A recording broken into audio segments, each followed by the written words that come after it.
So hey guys, welcome back. তো কেমন আছো তোমরা? তোমাকে ঘিরে আমার ভালোবাসা পার্ট 11 নিয়ে এসে পড়ছি। তো বেশি কথা না কয়ে শুরু করা যাক। আমি এখন তোমাকে শাড়ি পরিয়ে দিব অনু, তুমি আর আমাকে বাধা দিও না। তখন রাফি একটা শায়রি বলল, বিয়ের আগে আমি তোমারে দিতে পারি নাই একটাও চুমা। ওয়া কোনাকে, বিয়ের আগে আমি তোমার একটাও দিতে পারি নাই চুমা, এখন তুমি দেখতে পারবা আমার কি ক্ষমতা। রাফি শাড়ি পরিয়ে দিবে কথাটা শুনি অনু লজ্জা পেয়ে রাফির দিক থেকে দৃষ্টি সরিয়ে নিল। রাফি বিছানা থেকে শাড়িটা হাতে নিয়ে অনুর সামনে দাঁড়ালো। অনু ভয়ে কাঁপতে থাকে। অনু কাপা স্বরে রাফিকে বলল, আমাকে তোমার শাড়ি পরিয়ে দিতে হবে না রাফি, আমি নিজেই শাড়ি পরিয়ে নিতে পারবো। রাফি হেসে অনুকে বলল, আমি তোমাকে শাড়ি পরিয়ে দিলে কি এমন হবে অনু? অনু মাথা নেড়ে রাফিকে বলল, প্লিজ না রাফি, আমার লজ্জা লাগছে। রাফি এগিয়ে এসে নেশা ভরা কণ্ঠে অনুকে বলল, আমি তোমার সব লজ্জা ভেঙে দিব, নো প্রবলেম। অনু এবার রেগে রাফিকে বলল, আমি কি বলছি তুমি শুনতে পাওনি? আমি নিজে থেকে শাড়ি পরবো রাফি, বিরক্ত করো না আমাকে। রাফি মন খারাপ করে গম্ভীর স্বরে অনুকে বলল, আচ্ছা ঠিক আছে, যাও ফ্রেশ হয়ে শাড়িটা পরে নাও। যদি তুমি শাড়িটা পরতে না পারো অনু, তাহলে তোমাকে আমি কিন্তু জোর করে শাড়ি পরিয়ে দিব। তখন এই মামা, তারপরে জানি কি তখন কি জানি তখন ও হ্যাঁ, তখন আমি তোমার কোনো নিষেধ শুনবো না। অনু রাফির মুখের দিকে তাকিয়ে বলল, ঠিক আছে। অনু এখনো দাঁড়িয়ে আছে দেখে রাফির রাগ হলো। রাফি রাগী স্বরে অনুকে বলল, কি হলো, যাও। অনু চোখ বড় বড় করে রাফিকে বলল, আমি ওয়াশরুমে শাড়ি পরতে পারবো না রাফি, তোমাকে রুম থেকে বের হতে হবে। রাফি ভুরু কুচকে অনুর দিকে তাকিয়ে শান্ত স্বরে বলল, অনু আমি রুমের বাইরে যেতে পারবো না, তুমি আমার সামনেই শাড়ি পরো। আর এখন তো আমি তোমার স্বামী, তোমার সবকিছু দেখার অধিকার আমার আছে। রাফির কথা শুনে অনুর গাল লজ্জায় লাল হয়ে গেছে। কি সব বলছো রাফি?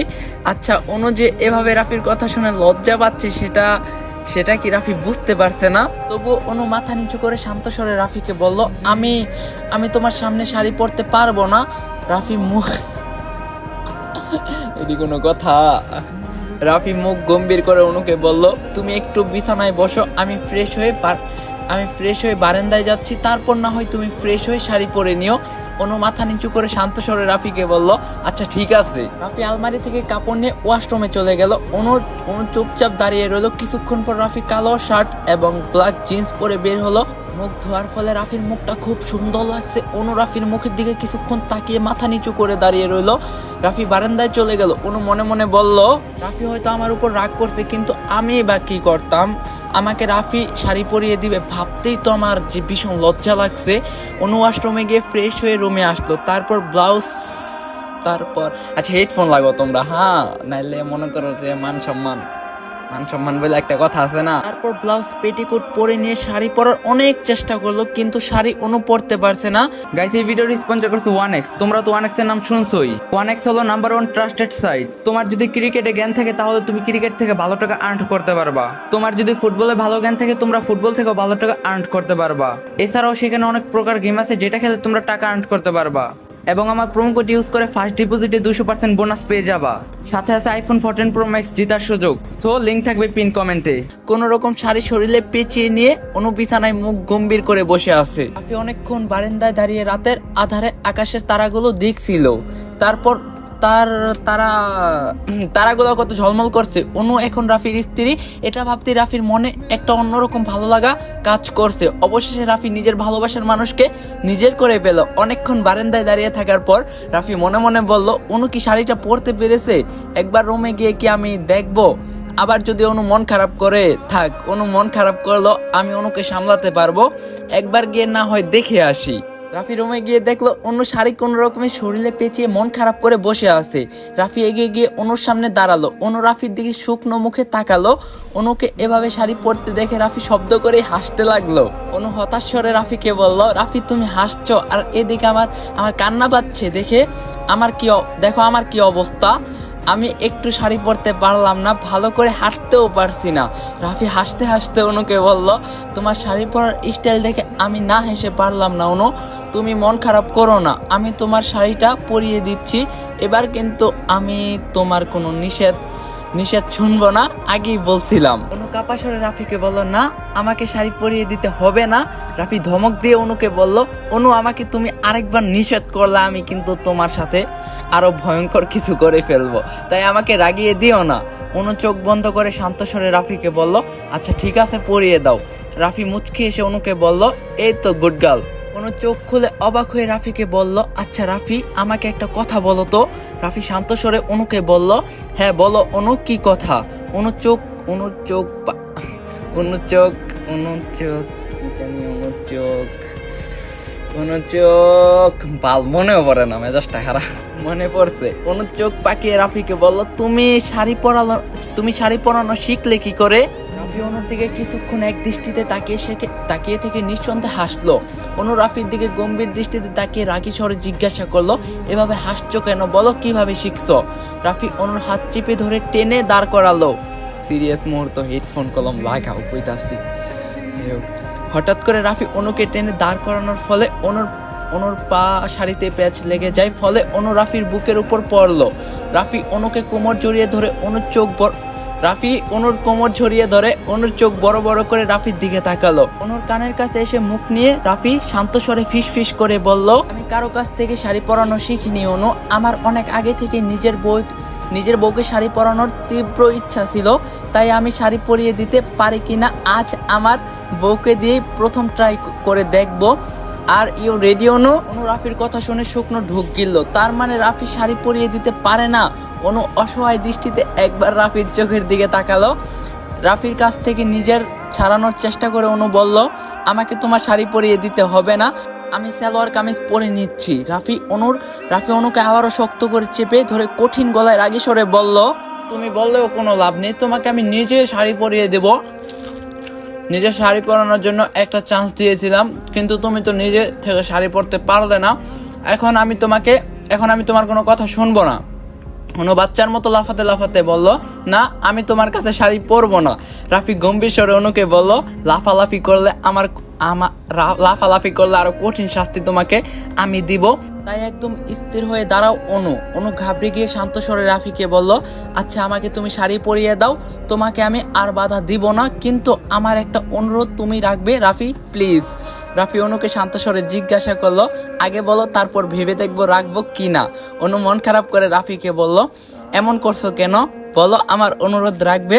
রাফি দীর্ঘশ্বাস ফেলে শান্ত স্বরে অনুকে বলল, আচ্ছা বলো কি অনুরোধ? অনু কাপা স্বরে রাফিকে বলল, তুমি রুমের লাইট অফ করে আমাকে শাড়ি পরিয়ে দাও, না হলে আমার খুব লজ্জা করবে।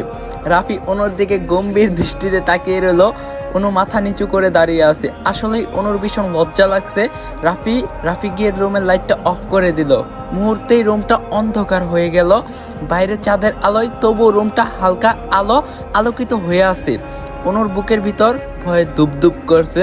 রাফি অনুর কাছে এগিয়ে এসে অনুর পুরো শাড়ি এক টানে খুলে ফেললো। আবারও পরিয়ে দিতে লাগলো। অনু চোখ বন্ধ করে কাঠের পুতুলের মতো দাঁড়িয়ে আছে। শাড়ি পরানোর সময় রাফির হাতের স্পর্শ অনুর শরীরে লাগলে অনু কেঁপে ওঠে, কিন্তু মুখে কিছু বলতে পারে না। রাফি পুরো শাড়িটা ঠিক মতো পরিয়ে আঁচলটা অনুর শরীরে জড়িয়ে দিল। এরপরে রাফি রুমের লাইটটা অন করে দিল। অনু নিজেকে দেখে নিজে অবাক হয়ে যায়। রাফি অন্ধকারেও এত পারফেক্ট শাড়ি পরিয়ে দিতে পারবে তা অনুর ধারণার বাইরে ছিল। রাফি এসে অনুকে বলল, কি অনু, শাড়ি ঠিক মতো পরিয়ে দিতে পারলাম তো? অনু লজ্জা পেয়ে মাথা নেড়ে হ্যাঁ বলল। রাফি মুচকে এসে অনুকে বলল, আমার বউকে লাল শাড়িতে ভীষণ সুন্দর লাগছে। অনু রাফির দিকে একবার অবাক হয়ে তাকিয়ে লজ্জা পেয়ে চোখ সরিয়ে মাথা নিচু করে ফেললো। রাফির দিকে তাকাতেই অনুর ভীষণ লজ্জা লাগছে। অনু ঘাবড়ে গিয়ে মনে মনে বলল, আজ আমার এত লজ্জা লাগছে কেন, সবকিছুতেই যেন আমাকে লজ্জায় ঘিরে ফেলছে। রাফি আবারও লাইট অফ করে দিল। অনু চমকে উঠলো। অনু ভয় পেয়ে কাঁপা স্বরে রাফিকে বলল, রাফি তুমি আবারও লাইট অফ করলা কেন? অনুর একদম কাছে এগিয়ে এসে শান্ত স্বরে বলল, আজকে তো আমাদের বাসর রাত, তুমি কি ভুলে গেলে অনু? যদি তুমি ভুলে যাও তাহলে নো প্রবলেম, আমি তোমাকে আবার মনে করিয়ে দিচ্ছি। রাফির কথা শুনে অনু লজ্জায় শেষ হয়ে গেল। রাফিকে কি বলবে অনুর জানা নেই। রাফি অনুর কোমর জড়িয়ে ধরে অনুকে নিজের একদম কাছে নিয়ে এসে অনুর ঠোঁটে ঠোঁট ডুবিয়ে দিল। অন্যদিকে আবির নিজের রুমের মাটিতে মন খারাপ করে বসে আছে। রাতের খাবারও আবির খায়নি। আবিরের মা বাবা এবং আবিরের বোন। রিদিও খুব চিন্তায় পড়ে গেল। হঠাৎ আবিরের এমন পরিবর্তন মানতে পারছে না কেউ। রিদি হাতে খাবার নিয়ে আবিরের রুমে এসে দেখলো আবির চোখ বন্ধ করে মাটিতে একভাবেই বসে আছে। খাবারটা রিদি টেবিলে রেখে শান্ত স্বরে আবিরকে বলল, ভাইয়া তুই না খেয়ে এভাবে মাটিতে বসে আছিস কেন? তোর জন্য খাবার নিয়ে এসেছি, খেয়ে নে। তুই খাবার না খেলে মা বাবা আমি কেউ কিন্তু কিছু খাবো না। আবির নিজের দু চোখ খুলে গম্ভীর স্বরে রিধিকে বলল, আমার খিদে নেই রিধি, আমার জন্য মা বাবা তুই কেন না খেয়ে থাকবি? না খেয়ে থাকিস না, সবাই খাবার খেয়ে নে, আমাকে কেউ বিরক্ত করিস না। রিধি হতাশ হয়ে আবিরকে বলল, হ্যাঁ তোর কি হয়েছে আমাকে বলবি তো? তোর মন খারাপ কেন?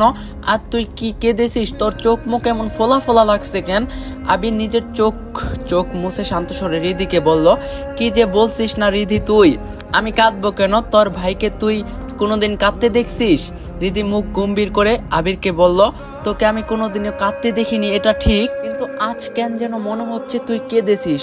আবির জোর করে হেসে রিধিকে বলল, বোন তুই একটু বেশি ভাবছিস। আমার কথা না ভেবে তুই গিয়ে পড়াশোনা কর, নিজের বুদ্ধিটা উন্নত কর, না হলে নিজের রুমে গিয়ে ঘুমিয়ে পড়। আবিরের কথা শুনে রিধি হেসে দিল। কিন্তু ভাইয়া এমন কেঁদে মন খারাপ করে কেন বসে রয়েছে? রিধি বুঝতে পারছে না। রিধি মনে মনে বলল, ভাইয়ারও কি আমার মতো মনের মানুষকে না পাওয়ার কষ্ট রয়েছে?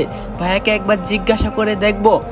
আবির রিধিকে গম্ভীর স্বরে বলল, কিরে রিধি, আমি তোকে কি বললাম কথা কানে যায়নি তোর? নিজের রুমে যা। রিধি শান্ত স্বরে আবিরকে জিজ্ঞাসা করলো, ভাইয়া তুই কি কাউকে ভালোবাসিস? আবির নিজের দু চোখ বন্ধ করে রেগে রিধিকে বলল, আমি তোকে এই উত্তর দিতে বাধ্য নই। বেশি কথা না বলে রুম থেকে বেরিয়ে যা। আবিরের ধমক শুনে রিধি ভয় পেয়ে কেঁপে উঠলো। ভাইয়া কখনো রিধিকে এভাবে রেগে ধমক দেয়নি। আজ এভাবে রেগে রুম থেকে বেরিয়ে যেতে বলায় রিধি কষ্ট পেল। রিধির চোখে জল চলে আসলো। খাবারগুলো টেবিলে রেখে রিধি রুম থেকে চলে গেল। আবির উঠে নিজের রুমের দরজা লাগিয়ে দিল। তারপর আবারও দরজার পিঠ ঠেকিয়ে মাটিতে বসে নিঃসন্দেহে কাঁদতে লাগলো। আবির কাঁদতে কাঁদতে মনে মনে বলল, আমাকে তুই ক্ষমা করে দিস বোন। আমি তোকে বলতে পারবো না যে আমি কাউকে ভালোবাসি কিনা। কি করে তোকে বলবো বল? আমি যাকে মন থেকে ভালোবাসতাম সে তো আমাকে ভালোবাসে না। আজ আমার ভালোবাসার অনু তার রাফিকে বিয়ে করে ফেলছে। এখন অনু অন্য কারো স্ত্রী। আমার ভালোবাসা যে এখন অন্য কারো স্ত্রী, সেটা আমি তোকে কি করে বলি বল? আমি যে তোকে বলতে পারবো না। সবার কপালে ভালোবাসা থাকে না, আমার কপালে হয়তো ছিল না। আমার এই কষ্টের কথা আমি কাউকে বলতে পারবো না। আহারে আবির, তোর দিকে আমার দেখি মায়াটা লাগতাছে। আমি ভুল করছি, গল্প লেখার আগে আমি একটা তোর দিকে নায়িকা রাখতাম, হয়তো তোর জীবনটা ধন্য করে দিতাম, কিন্তু এখন আর কিচ্ছু করার নাই। অন্যদিকে ভোরের আলোতে রাফির ঘুম ভেঙে যায়। রাফির চোখ খুলতেই অনুর ঘুমন্ত মুখটা নিজের বুকের উপর দেখে মুচকি এসে প্রশান্তির নিঃশ্বাস ফেললো। অনুকে আরো শক্ত করে জড়িয়ে ধরে রাফি মনে মনে বলল, তোমাকে সারা জীবন নিজের এই বুকের মাঝে আগলে রাখবো অনু। তোমাকে ঘিরে আমার অনুভূতি কখনো শেষ হবে না। আমার প্রতিটা নিঃশ্বাস জুড়ে যে শুধু তুমি আছো। খুব ভালোবাসি তোমাকে, আমার কিউট বউ। অনু এখনো গভীর ঘুমে মগ্ন। রাফির যে নেশা ভরা দৃষ্টিতে অনুর দিকে তাকিয়ে আছে তা অনু দেখলো না। যদি অনু রাফির এমন দৃষ্টি দেখতে পেত তাহলে নিশ্চয়ই লজ্জায় শেষ হয়ে যেত। ভালোবাসার মানুষের গভীর দৃষ্টিতে এক আলাদা প্রশান্তি কাজ করে। যখন অনুর ঘুম ভাঙলো তখন অনু দেখতে পেল রাফি অনুর সামনে গালে হাত দিয়ে বসে আছে। রাফি অনুর দিকে গম্ভীর দৃষ্টিতে তাকিয়ে আছে। অনু রাফির মুখের দিকে তাকিয়ে থেকে একটু পরে রাফির চুলগুলোর মাঝে চোখের দৃষ্টি গেল। রাফির চুলগুলো ভেজা, তার মানে রাফি গোসল করে ফেলছে। আর অনু এখনো পরে ঘুমিয়েছে। অনু কিছুটা লজ্জা পেয়ে কম্বলে মুখ লুকালো। রাফি শব্দ করে হেসে বলল, আমার এই লজ্জাপতি বউটা এত লজ্জা পায় কেন? অনু কম্বলের নিচ থেকে শান্ত স্বরে বলল, জানি না। রাফি হেসে শান্ত স্বরে অনুকে বলল, তুমি সবকিছু জানো, শুধু বলতে চাও না। অনু রাফিকে কিছু বলল না, কিন্তু অনুর ভীষণ লজ্জা পেয়ে মুচকি হাসলো। রাফি অনুর মুখ থেকে কম্বল সরিয়ে নিল। অনু চোখ বন্ধ করে একইভাবে শুয়ে আছে। অনু এত লজ্জা কেন পাচ্ছে অনুর জানা নেই। রাফি অনুর গালে আলতো ছুঁয়ে হেসে বলল, অনু এখন তুমি বিছানায় শুয়ে থাকবে, ফ্রেশ হবে না? ওহ বুঝছি, আমার কাছ থেকে তুমি আরো আদর পেতে চাও। যদি তুমি চাও তাহলে আমি তোমাকে এখন আরো আদর করতে পারি। অনু চোখ খুলে শোয়া থেকে উঠে বসে রাফির দিকে তাকালো। অনু অবাক হয়ে রাফিকে বলল, তুমি খুব বেশরম রাফি, তোমার একটু লজ্জা নেই? রাফি অনুর দিকে গম্ভীর দৃষ্টিতে তাকিয়ে বলল, লজ্জা মেয়েদের জন্য অনু, ছেলেদের লজ্জা পাওয়া শোভা পায় না। তোমার কাছে আমি আরো বেশরম হতে চাই, তুমি না চাইলেও আমি হতে চাই। অনু লজ্জা পেয়ে রেগে রাফির মুখে বালিশ ছুঁড়ে মারলো। রাফি বালিশটা বলের মতো ক্যাচ ধরে ফেললো। অনু বাচ্চাদের মতো মুখ করে রাফিকে বলল, তুমি শুধু আমাকে লজ্জা দাও রাফি, তোমার সাথে আমি কথাই বলবো না, খুব পচা তুমি। অনু তাড়াতাড়ি করে বিছানা থেকে উঠে ওয়াশরুমে গোসল করতে চলে গেল। রাফি হাসতে লাগলো। অনু গোসল করে ড্রেস চেঞ্জ করে ওয়াশরুম থেকে বের হয়ে দেখতে পেল রাফি অনুর জন্য কফি হাতে নিয়ে বসে আছে। রাফি অনুর দিকে হা করে তাকিয়ে রইল। অনু কালো রঙের সালোয়ার কামিজ পরছে। অনু ভেজা, আরে কি জানি, এরে গাইস মাথা মোথা কাম করতেছে না, বুঝছো? অনেক রাইত হয়ে গেছে, 3টা বাজে গেছে গা, ঘুমে চোখ মুখ ফুল্লা যাইতাছে। অনু কালো রঙের সালোয়ার কামিজ পরছে। অনুর ভেজা মুখে ভেজা চুল দেখে আবারও রাফির নেশা ধরে গেল। রাফি কফিটা হাতে নিয়ে অনুর কাছে এগিয়ে গিয়ে মুচকি হেসে বলল, অনু তোমার জন্য এই প্রথম আমি নিজের হাতে কফি বানিয়ে আনলাম, টেস্ট করে দেখো কেমন হয়েছে। অনু শান্ত স্বরে রাফিকে বলল, কেন আমার জন্য এত কষ্ট করে কফি বানাতে গেলে?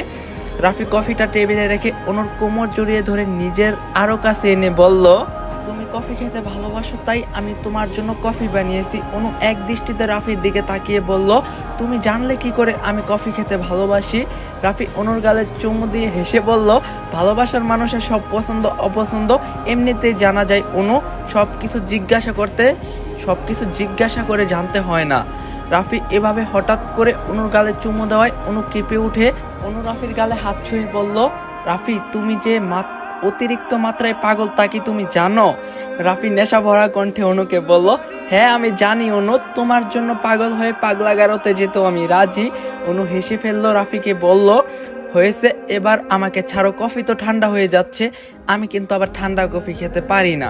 রাফি শান্ত স্বরে অনুকে বলল, কফি ঠান্ডা হলেও কোনো সমস্যা নেই, আমি না হয় তোমার জন্য আবার কফি বানিয়ে আনবো, কিন্তু এখন তোমাকে ভেজা চলে দেখে আমি যে নিজের মধ্যে আর নেই অনু, আমি তোমার মাঝে হারিয়ে গেছি। অনু লজ্জা পেয়ে রাফিকে বলল, আমার খিদা পেয়েছে রাফি, ছাড়ো তো আমাকে। রাফি অনুর দিকে এক দৃষ্টিতে তাকিয়ে বলল, তোমাকে ছাড়তে আমার একটু ইচ্ছা করছে না, তুমি আমাকে খেয়ে ফেলো অনু, আমি বাধা দিব না। অনু চোখ বড় বড় করে রাফিকে বলল, তুমি কি আসলে পাগল হয়ে গেছো রাফি? রাফি হেসে অনুকে বলল, তোবার বলবো আমি তোমার জন্য পাগল হয়েছি। অনু লজ্জা পেয়ে গম্ভীর মুখে বলল, রাফি আমি কফি খাবো, প্লিজ ছাড়ো আমাকে। রাফি অসহায় মুখ করে অনুর দিকে তাকিয়ে অনুকে ছেড়ে দিল। রাফির কাছ থেকে ছাড়া পেয়ে অনু উচকে হেসে সোফায় বসে কফি খেতে খেতে বলল, রাফি তুমি কিছু খাবে না? রাফি মন খারাপ করে গম্ভীর স্বরে অনুকে বলল, আমার খিদে নেই। অনু হতাশ হয়ে রাফিকে বলল, তুমি আমার উপর রাগ করছো রাফি? রাফি মন খারাপ করে অনুর পাশে বসে বলল, না আমি তোমার উপর রাগ করিনি। অনু আর কফি খেলো না, রাফি মন খারাপ করবে তা জানা ছিল না। অনু রাফির গাল ছুঁয়ে শান্ত স্বরে বলল, তুমি মন খারাপ করে থাকলে আমার একটু ভালো লাগে না রাফি, তোমাকে হাসি খুশি বেশি মানায়। রাফি অনুর দিকে গম্ভীর দৃষ্টিতে তাকালো। রাফির এমন দৃষ্টি দেখে অনুর বুকের ভিতরটা পুড়ে যাচ্ছে। কি দরকার ছিল গম্ভীর হয়ে রাফিকে ওভাবে ছেড়ে দিতে বলার? রাফি তো অনুকে শুধু একটু আদর করতে চেয়েছিল, আর অনু কিনা এমন আচরণ করলো। অনুর নিজের উপর এখন ভীষণ রাগ হচ্ছে। অবশ্য রাফির স্পর্শে অনুর এক আলাদা ভালো লাগা কাজ করে, যা অনু কখনো রাফিকে বলতে পারবে না। রাফি গম্ভীর হয়ে অন্যদিকে তাকিয়ে আছে, যা অনুর কাছে একটু ভালো লাগছে না। অনু রাফিকে গম্ভীর স্বরে বলল, রাফি আমার দিকে তাকাও। রাফি অনুর দিকে তাকানো মাত্রই অনু রাফির ঠোঁটে ঠোঁট ডুবিয়ে দিল। রাফি প্রচুর অবাক হলো। অনু যে এমন করতে পারে রাফির ধারণার বাইরে ছিল। অনু রাফির ঠোঁট ছেড়ে শান্ত স্বরে বলল, এখন কি আমার উপর তুমি মন খারাপ করে থাকবে রাফি? প্লিজ আমার উপর আর তুমি মন খারাপ করে থেকো না, আমার ভালো লাগছে না কিছু। রাফি মুচকে এসে অনুকে বলল, অনু তোমার উপর আমার একটু রাগ ছিল না, তোমার রিয়াকশন দেখার জন্য আমি মন খারাপ করে বসেছিলাম, কিন্তু তুমি আমার সাথে যা করছো তাতে আমি ভীষণ অবাক হয়েছি। তুমি তো দারুণ কিস করতে পারো অনু, আই লাইক ইট। অনু রাফির কথা শুনে লজ্জা পেয়ে কাপা স্বরে বলল, তার মানে তুমি মন খারাপ করার অভিনয় করছিলে? রাফি হেসে অনুকে বলল, গাইস আজকের পার্টটা এইখানে শেষ। চাইছিলাম এই পার্টে ফুল গল্প শেষ করে দিতে, কিন্তু পারলাম না। নেক্সট পার্টে ফুল গল্প ফুল শেষ হয়ে যাবো। তো দেখা হবো নেক্সট পার্টে। তোমরা তাড়াতাড়ি কমেন্ট করো, ভিডিও ভালো লাগলে লাইক দিবা, চ্যানেলে নতুন না থাকলে চ্যানেলটা সাবস্ক্রাইব করবা। দেখা হবো পার্ট 12-এ। সবাই ভালো থাকো, সুস্থ থাকো, আল্লাহ হাফেজ।